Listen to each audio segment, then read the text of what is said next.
अखाड़ा में आज सबसे पहले बात रामलला की प्राण प्रतिष्ठा से जुड़ी हुई खबरों से शुरू करेंगे। अयोध्या में रामलला की प्राण प्रतिष्ठा से पहले प्रधानमंत्री नरेंद्र मोदी जी ने 11 दिनों का विशेष अनुष्ठान शुरू कर दिया है। पीएम मोदी ने यह अनुष्ठान आज से शुरू किया है, जो प्राण प्रतिष्ठा के दिन यानी 22 जनवरी तक चलेगा। दरअसल शास्त्रों में कहा गया है कि किसी भी मंदिर में मूर्ति की प्राण प्रतिष्ठा जिसके हाथों से होनी है, यानी जो जजमान है, उसे प्राण प्रतिष्ठा से 11 दिन पहले से कठिन अनुष्ठान करना चाहिए। पीएम मोदी ने विद्वान संतों के मार्गदर्शन पर यह अनुष्ठान करने का फैसला किया है। पीएम मोदी ने देश की जनता के नाम एक भावुक संदेश जारी कर अनुष्ठान के बारे में बताया और जनता से भी अनुष्ठान पूरा होने का आशीर्वाद मांगा।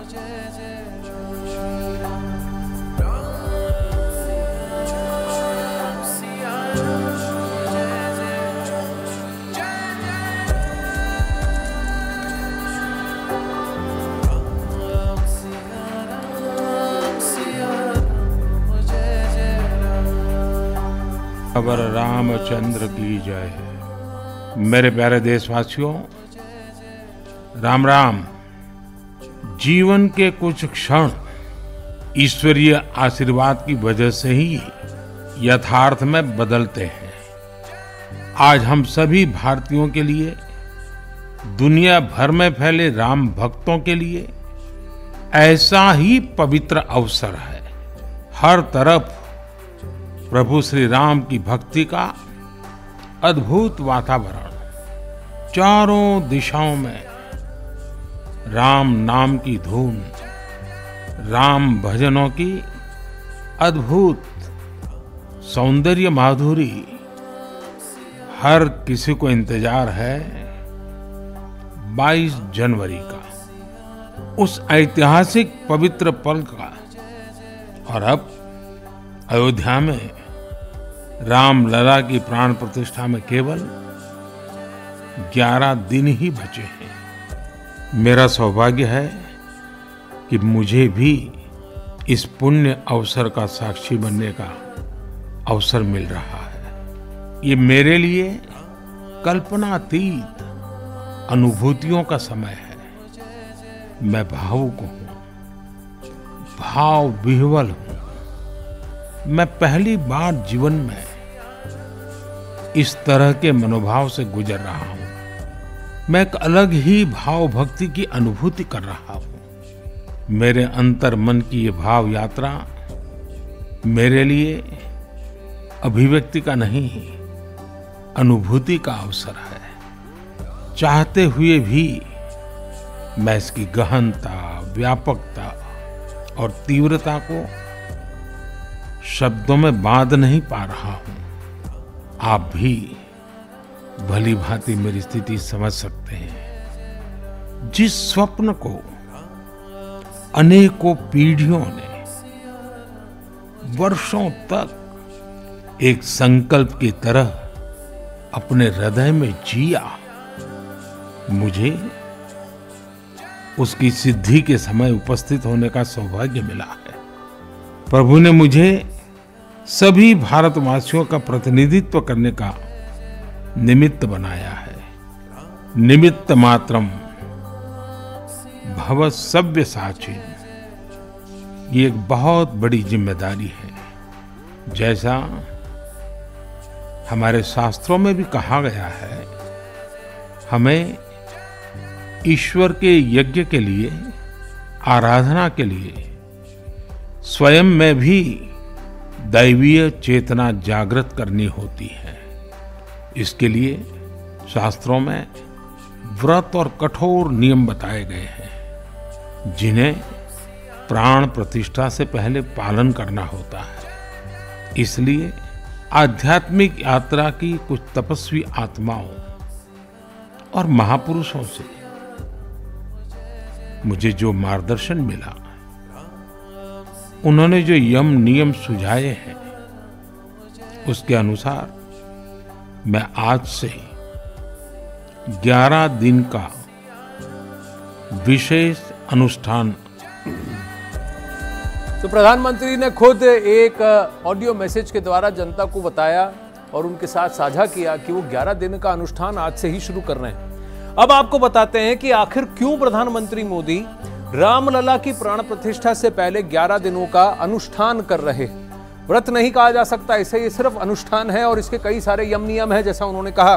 और पीएम अपनी तमाम व्यस्तताओं के बावजूद 11 दिन इस अनुष्ठान का पालन करने का फैसला उन्होंने क्यों किया है, आइए जानते हैं। प्राण प्रतिष्ठा से पहले यजमान को कई दिन पहले से अनेक नियमों का पालन करना होता है।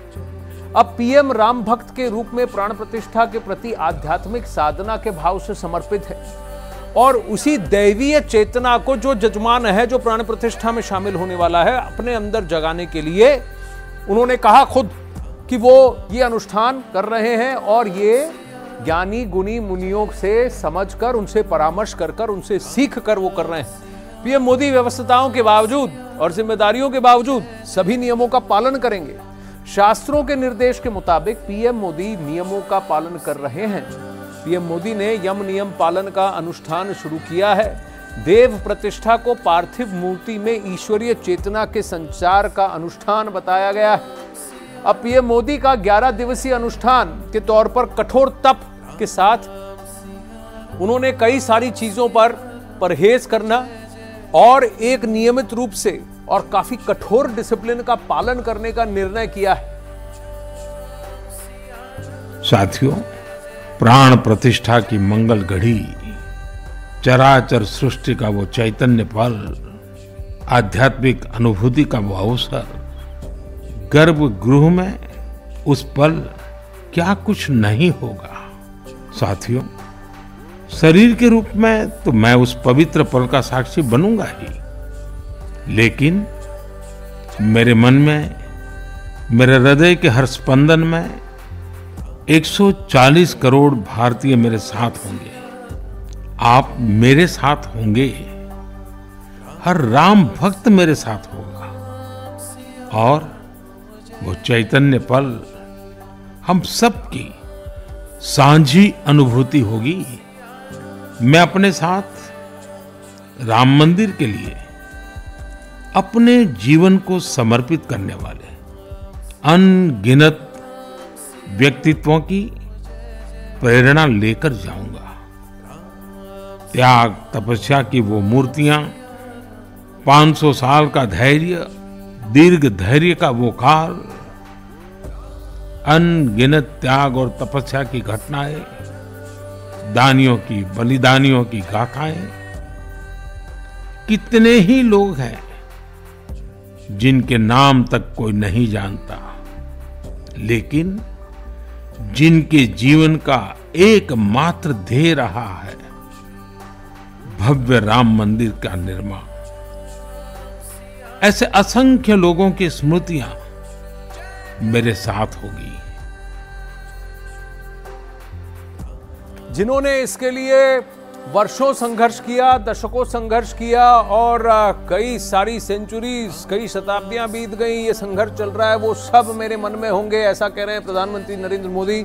जिस दिन जब सबसे पहले बात हुई थी कि वहां पर शिलान्यास होगा और राम मंदिर, भव्य राम मंदिर के निर्माण का कार्य शुरू होगा, तब भी प्रधानमंत्री और मोहन भागवत जी ही जजमान के रूप में बैठे थे। अमित पांडे के पास चलते हैं, अयोध्या से हमारे साथ जुड़ रहे हैं और उनके साथ आचार्य डॉक्टर चंद्रांशु और नेपाल की भीरकोट से अयोध्या पहुंची मां राजलक्ष्मी भी हैं। अमित, जरा जानते हैं उनसे कि ये 11 दिन का अनुष्ठान जो प्रधानमंत्री जी ने कहा था कि दैवीय चेतना जागने के लिए किया करते हैं, इसके क्या विधि विधान है, क्या यम नियम है? देखिए, इस वक्त हम अयोध्या में मौजूद हैं और हमारे साथ संत समाज से जुड़े लोग हैं। डॉक्टर चंद्रांशु हैं और ये वैदिक स्कॉलर भी हैं, इसके अलावा महिला संघ में हैं। सबसे पहले डॉक्टर चंद्रांशु से हम जानते हैं। डॉक्टर साहब, ये बताइए कि जो ये 11 दिन का पूरा ये प्रक्रिया होगी, क्या होगी ये? त्रेता युग का जो रामराज की परिकल्पना बार बार आप सुनते हैं कि वो परिकल्पना कहीं ना कहीं साकार हो रही है। सुबह प्रातःकाल जब राम जी को राजा बनाया जाना था, उस समय वशिष्ठ जी ने एक निर्देश दिया था वैदिक परंपरा के अनुसार। सुमंत्री जी को कहा था जाकर के आप राम जी को सूचना दीजिए, वो है राम करहूँ सब संयम आजू। राम जी आप आज संयम करें ताकि कल आप राजा बन सके। तो वो संयम क्या है? यम नियम आसन प्राणायाम प्रत्याहार इत्यादि की जो विधि है वही सब संयम है। मैं बहुत सौभाग्यशाली हूँ कि माननीय प्रधानमंत्री जी ने 11 दिनों का ये अनुष्ठान लिया हुआ है। 11 दिनों का भी एक विशेष अभिप्राय है। वो अभिप्राय क्या है कि 5 ज्ञानेंद्रिय हैं और 5 कर्मेंद्रिय हैं और एक मन मिलाकर के ये 11 पूरे होते हैं। जब तक व्यक्ति मन वचन कर्म से एक न हो और हृदय ही पवित्र न हो तो भगवान की प्राण प्रतिष्ठा कैसे संभव हो सकती है। इसलिए उन्होंने 11 दिनों के लिए 11 दिनों का पूरा एक अनुष्ठान लिया हुआ है कि अपने अभ्यंतर और बाह्य ज्ञानेंद्रिय और कर्मेंद्रिय और मन को एकाग्रचित होकर के संपूर्ण रूप से मनसा वाचा कर्मणा एक होकर के हम भगवान आराध्य देव की प्राण प्रतिष्ठा करेंगे। इसलिए वह 11 दिन के अनुष्ठान में गए हुए हैं। यह हमारे सनातन संस्कृत की मूलभूत अवधारणा है और वह अवधारणा यह है कि जो तक हमारे पास आध्यात्मिक ऊर्जा न हो, आप वैदिक काल में देखेंगे कि कोई भी जब तक पूजा अनुष्ठान नहीं करता था, जब तक आध्यात्मिक ऊर्जा नहीं आती थी, तब तक वह किसी अच्छे काम को नहीं करता था। आध्यात्मिक ऊर्जा के हेतु यह पूरा अनुष्ठान है, ये ऐसा इनका कहना है। और हमारे साथ महिला संघ भी हैं, हम उनसे बात करते हैं। ये बताइए कि जो पीएम ये पूरा का पूरा 11 दिन का अनुष्ठान कर रहे हैं, तो वैदिक काल से इसका पौराणिक दृष्टि से महत्व क्या है? जी, जय सिया राम, हर हर महादेव, महाराज लक्ष्मी है।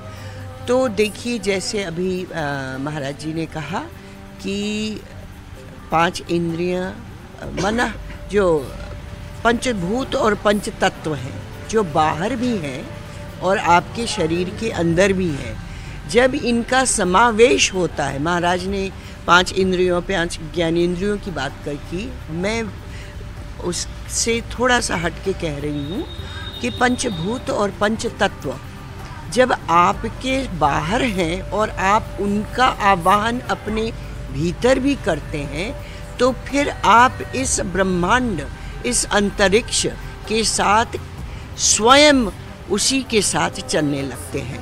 तो 5 5 और 1 11 हुआ। इस 11 न्यूमरोलॉजी के अंक विज्ञान के अनुसार 11 नंबर का बहुत ही अधिक महत्व है। और उस महत्व को जानते हुए जो हमारे पीएम मोदी जी हैं, युग पुरुष हैं, और स्वयं देखिए सभी धर्मों का सम्मान करते हुए अपने धर्म को लेकर चलने वाले ऐसे युग पुरुष, जो कि न सिर्फ भारत में बल्कि विश्व भर में बता रहे हैं सभी को कि आप अंतरिक्ष से कैसे जुड़ो। आप स्वयं एक हो पर अंतरिक्ष भी एक है, और उस पंचभूत पंच तत्व को समाहित करते हुए आगे बढ़ो और अंतरिक्ष के साथ एकाग्र चित्त से इस भगवान श्री राम के लिए, जो कि आज जय सिया राम जो ये नाद घोष हो रहा है, ये सिर्फ न भारत में ही हो रहा है, विश्व भर में हो रहा है। विश्व भर के लोग, चाहे वो अमेरिका में हो, यूएस में हो, कनाडा में हो, यूके में, जहाँ भी हो, ऑस्ट्रेलिया में हो, यूरोप में है, सब जगह एक ही नारा, एक ही राम, जय श्री राम। तो देखिए 11 दिन का 11 अंक का क्या भारतीय शास्त्रों परंपरा में महत्व होता है, ये संत ये बता रहे थे, और उसी को जोड़ते हुए जय श्री राम के महत्वता को अमित, एक और प्रश्न उनसे पूछिए कि क्या यजमान कोई भी हो सकता है? इस पर काफी जंग छिड़ी है, सियासी जंग छिड़ी है कि प्रधानमंत्री बतौर यजमान बैठे हैं, तो उनसे पूछिए। देखिए चंद्रांशु जी, यजमान के ऊपर काफी बहस छिड़ी हुई है, तो यजमान कोई भी हो सकता है या पीएम मोदी यजमान की दृष्टि में जब ये बढ़ रहे हैं तो वो कदम कैसे है? अपने देश में लोकतंत्र है और लोकतंत्र में जो प्रधानमंत्री होता है वही देश का राजा होता है, और राम केवल एक व्यक्ति के जात समुदाय के नहीं है, प्राणी मात्र के हैं। तो जब नरेंद्र मोदी कोई व्यक्ति के रूप में नहीं है, देश के प्रधानमंत्री के रूप में है, और सर्वदेव मयो नृप, जो राजा होता है सर्वदेवमय होता है, और अनुष्ठान अभिषेक करने का मतलब यही होता है कि विप्र जवाई देई बहुदाना, शिव अभिषेक करहि विधि नाना। जब कोई अनुष्ठान करता है, जब करता है, तब करता है, रुद्राभिषेक करता है, तो उसका परिणाम क्या चाहता है राजा? वो चाहता है कुशल मात पित परिजन भाई, वह अपने संपूर्ण परिवार का कुशलता चाहता है। राजा की जो प्रजा होती है उसका संपूर्ण परिवार ही कहीं ना कहीं प्रजा होती है। तो संपूर्ण प्रजा की कुशलता कैसे हो, कैसे उनके राज्य में देश भर में सब लोग आनंद मंगल हर्ष में कैसे रहें। तो जो यजमान है उसकी पूरी जिम्मेदारी यही होती है कि वो स्वच्छ हो, पवित्र हो और मंगल सर्वे भवन्तु सुखिनः सर्वे सन्तु निरामया सर्वे भद्राणि पश्यन्तु मा कश्चित् दुर्भाग् भवेत् की जो अपने सनातन संस्कृति की परंपरा है वो कैसे हो सकेगी। तो कहीं ना कहीं वही एक मूलभूत अवधारणा निश्चित तौर पर बड़ी जिम्मेदारी